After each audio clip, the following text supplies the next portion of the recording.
Salam, salam, outsider, le débrief commence maintenant.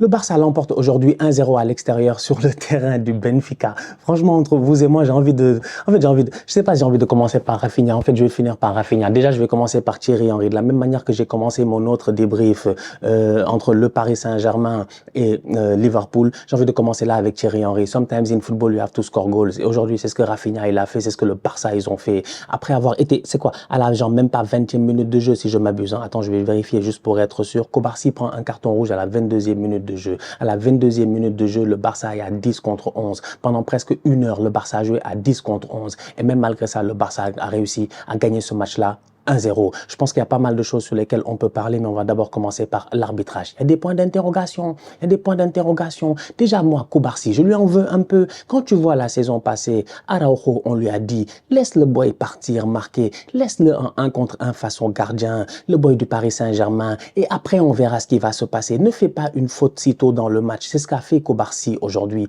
Manque d'expérience, malheureusement. Il fait un tacle par derrière. Il est convaincu de pouvoir prendre le ballon, mais il ne prend absolument pas le ballon. Il y a carton rouge, il n'y a pas beaucoup de discussion. Le Barça, à ce moment-là, est en danger. Mais le Barça a des questions à se poser. Pourquoi? Parce que c'est là où encore viennent des problèmes d'arbitrage. Frenkie de Jong, juste avant, il se fait pousser. Mais je suis désolé, sincèrement, en toute honnêteté, vous pouvez vous fâcher dès maintenant parce qu'il y en a, ils vont se fâcher, ils vont se frustrer, ils vont t'insulter.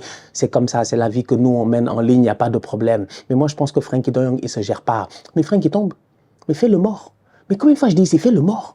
Mais on t'a poussé, il y a une petite poussette là, qui l'empêche de jouer le ballon. Mais fais le mort. Mais on te pousse, tu restes debout.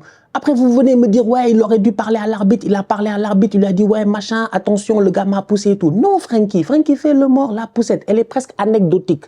On ne peut pas annuler le but, on ne peut pas annuler, excusez-moi, le carton rouge de Kobarsi sur cette poussette de Frenkie de Jong là. Elle est presque anecdotique. Frenkie de Jong doit se gérer, il doit vendre la faute. À un moment donné, au football aussi, sincèrement, quoi, quelle que soit l'honnêteté qu'on a, il faut qu'on se connaisse, quoi. On se connaît très bien au quartier. Vends la faute. Fais le mort. Il ne l'a pas fait. C'est Frenkie qui ne se gère pas. Je suis désolé. Le Barça, à ce moment-là, à 10 contre 11, tu te poses des questions, tu te dis comment ils vont faire. Mais heureusement que ce Barça-là a deux choses. Non seulement ils ont la résilience, et même j'ai envie de dire la résilience à l'allemande, c'est des boys qui mentalement sont très très forts, mais au-delà de cela, quand même, ils ont un très bon gardien aujourd'hui, un gardien calibre Ligue des Champions, Wojtek Szczęsny. Szczęsny a été exceptionnel dans les buts. Szczęsny a fait une top performance et Szczęsny leur a permis d'aller au moins à la mi-temps. D'aller au moins, je dis bien, à la mi-temps 0-0. Plus le match avance, plus c'est 0-0, plus le Barça, à un moment donné, ils peuvent commencer à y croire. C'est là où arrive cette action un peu anecdotique. Même avant cela, même, avant de parler de Rafinha. Inigo Martinez, il y a faute. Il y a faute. En fait, dans l'esprit et dans la lettre, là, si on est calme et posé, là, il y a faute. Inigo est premier sur le ballon, il sort le ballon, le joueur du Benfica arrive, il lui met une semelle.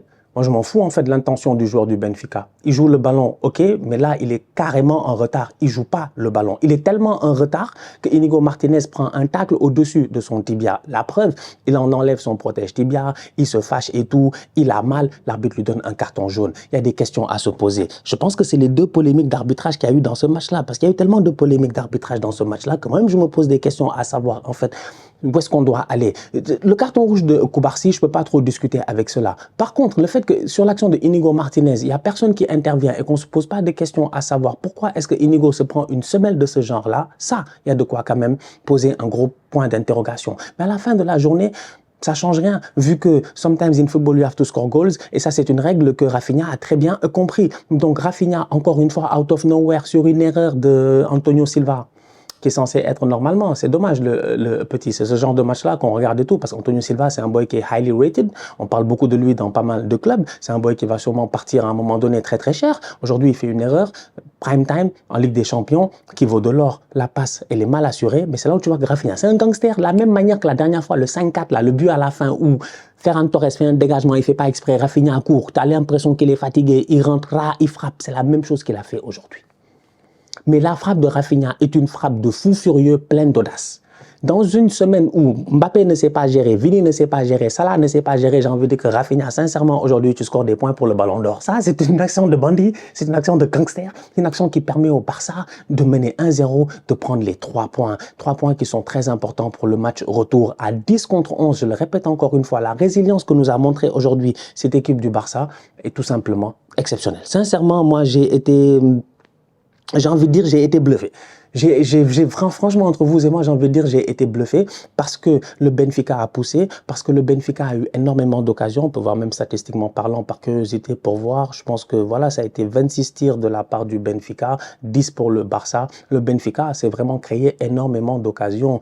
Malheureusement, ils ont été peu précis. D'un autre côté, comme j'ai dit, ils sont tombés sur un excellent gardien du Barça, Wojtek Szczęsny, qui, depuis qu'il est arrivé, sincèrement, et qui s'est installé dans ces buts-là, c'est difficile de le sortir. En plus, Szczęsny, il aime ces genres de rencontres-là. Il aime les grands matchs. Il aime quand les caméras sont là pour essayer de briller et tout. Donc, ouais, ça change complètement la donne pour le match retour. Et en plus, ce match-là, si tu regardes bien, il avait si bien commencé. Je pense que s'il n'y a pas de carton rouge, il y a plus de buts dans ce match. Parce qu'il avait tellement bien commencé. 20 secondes de jeu. Baldé, c'est Baldé qui perd le ballon, je pense. Baldé qui perd le ballon. 20 secondes de jeu, c'est Baldé, il perd le ballon, il ne se gère pas. Il perd le ballon, il ne se gère pas. Il y a une passe, le boy du Benfica frappe, arrêt de Szczęsny. Sur l'action qui suit, même pas quelques secondes plus tard, tu as une triple action du Barça. Rafinha, Lewandowski, Lamine Yamal. Je ne sais pas entre les trois c'est qui le tocard, mais j'ai envie un tout petit peu d'attaquer Yamal et Lewandowski, qui peut-être se marchent dessus, qui peut-être ne réussissent pas tous les deux à s'accorder à savoir qui va frapper ce ballon-là pour essayer de tromper le gardien du Benfica. D'autant plus que le gardien du Benfica, il est à terre. Il est à terre. Il est complètement à terre, le pauvre. Je pense que c'est Yamal qui vient, qui met un coup du genou et le ballon arrive juste au-dessus de sa tête. Il est complètement à terre. Normalement, là-bas, il y a un but du Barça. C'est une équipe du Barça qui avait mal commencé le match, comme elle a l'habitude de le faire. On l'a vu encore ce week-end et tout. Durant les 10 premières minutes, souvent, au niveau du Barça, il y a beaucoup de flottements défensifs. Donc, ils avaient mal commencé le match, mais automatiquement, ils ont répondu. Et à ce moment-là, tu te dis, OK, on est parti encore sur des chapeaux de roue. On est parti encore sur un match qui va finir 2-2, 3-2. 4-2, je ne sais pas, 4-4, etc. Ça va partir en couille un tout petit peu.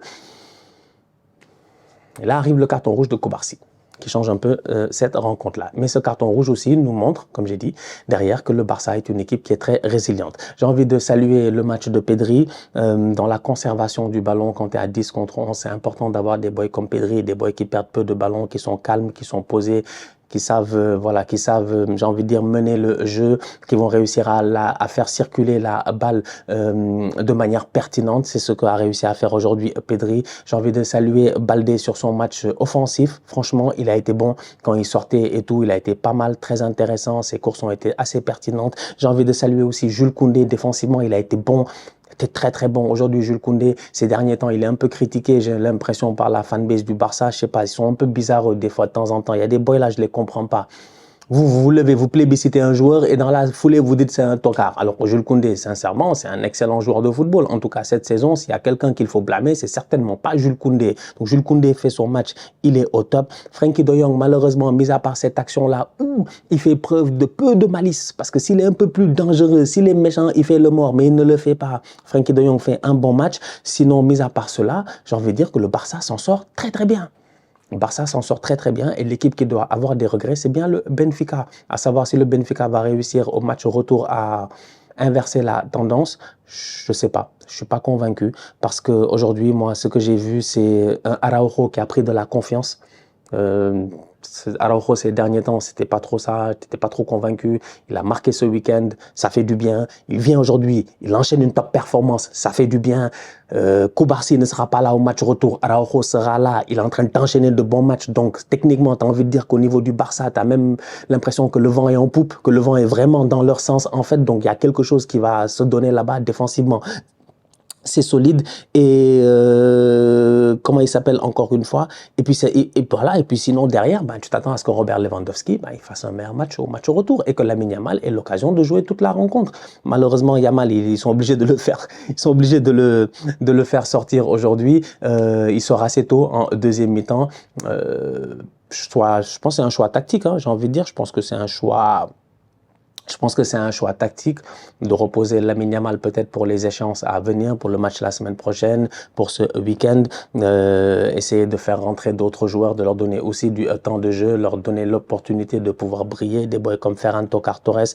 Mais franchement, globalement parlant, bravo. Bravo à cette équipe du Barça là qui a fait aujourd'hui un bon match. C'est pas le meilleur match possible, mais quand tu vois les conditions naturelles de température et de pression, ou les conditions normales de température et de pression, les CNTP là, quand tu les prends en considération, sachant qu'ils étaient à l'extérieur, qu'ils ont joué le match à 10 contre 11 pendant 1 heure, qu'ils ont quand même, j'ai envie de dire, galéré parce qu'ils ont subi le jeu du Benfica, le Barça qui gagne 1-0 sur un but de Rafinha, c'est une top performance entre vous et moi, sincèrement. Donc voilà ce que ça donne. Prochain match du Barça en Liga, c'est contre qui? Même d'ailleurs, ça m'intéresse. Je suis bien curieux de voir le prochain match du Barça en Liga.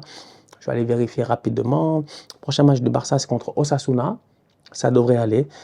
Ensuite, ils ont l'Atlético aussi avant la trêve internationale et le Benfica. Ouf, il y a 2 grosses semaines qui arrivent. Je comprends un peu mieux peut-être le changement de Lamine Yamal, parce qu'effectivement, Yamal, normalement, il va en enchaîner des matchs. Il se peut qu'il enchaîne 2-3 matchs, dépendamment de comment ils vont plier Osasuna, s'ils réussissent à plier Osasuna rapidement, ce qui est possible aussi. S'ils réussissent à plier Osasuna peut-être rapidement ce week-end, comme ils l'ont fait le week-end passé, ça peut reposer certains boys, ça peut les aider et tout. Mais l'enchaînement Atlético Madrid et Benfica, ça promet. Donc voilà. Top performance de la part des couleurs. Match de gangster. Rafinha, franchement, il est chez lui. Rafinha, vraiment, il aime beaucoup le Benfica. Je ne sais pas pourquoi il aime beaucoup Lisbonne. Il aime beaucoup Lisbonne. Il les a fatigués la dernière fois en phase de poule. Aujourd'hui, bis repetita. La famille, on se capte très bientôt pour une nouvelle vidéo. D'ici là, on continue à liker, on continue à partager. On s'abonne, on est ensemble, on reste en santé. C'est toujours le plus important. Outsider.